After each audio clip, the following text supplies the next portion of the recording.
I actually was diagnosed in August 2023. I had my gallbladder removed a year before, and I kept just having kind of post gallbladder symptoms, sometimes having some GI problems. I was due for a colonoscopy, due to being more than 45 years old. And I kind of asked them if it was okay for me to have an endoscopy. So I actually, God put that feeling in my heart that I should just have an endoscopy. So I had the colonoscopy done and the endoscopy. He right away said the colonoscopy is normal. However, we actually found an ulcer in the body of your stomach, and it looks very suspicious for cancer. A week later, I get a phone call at work telling me that it was cancer.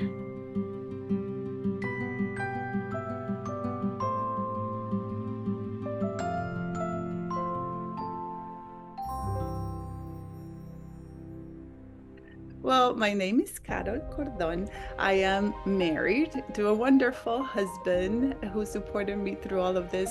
I also have 3 kids. I have a 25-year-old, a 21-year-old, and a 13-year-old.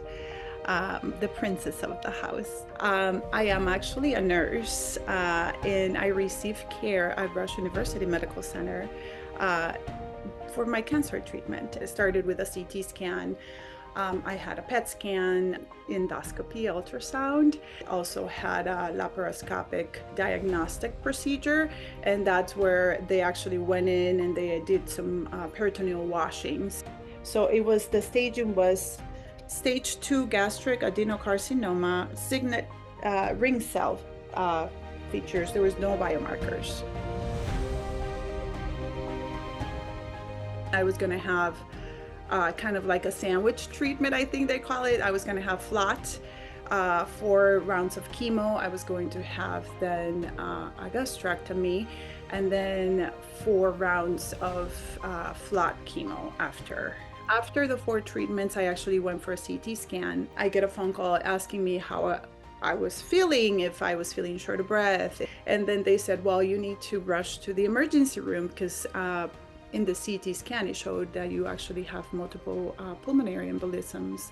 They started me on anticoagulation. They actually had to just postpone surgery.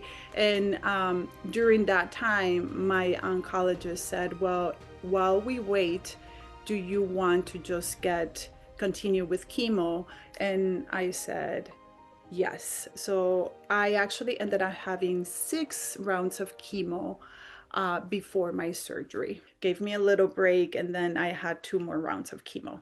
So a total of 8, which was the initial plan from the beginning.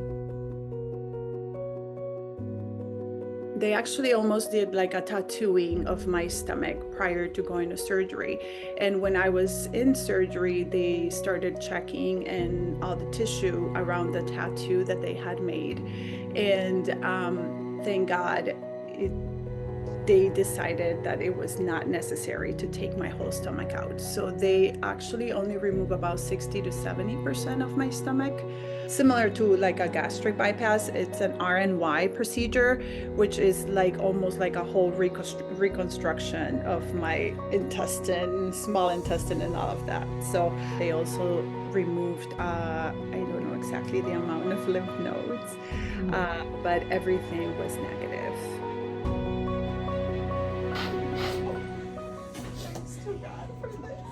Oh my God! Been almost a little more a year and a half after surgery, and I am still learning my body. I'm still learning how to eat.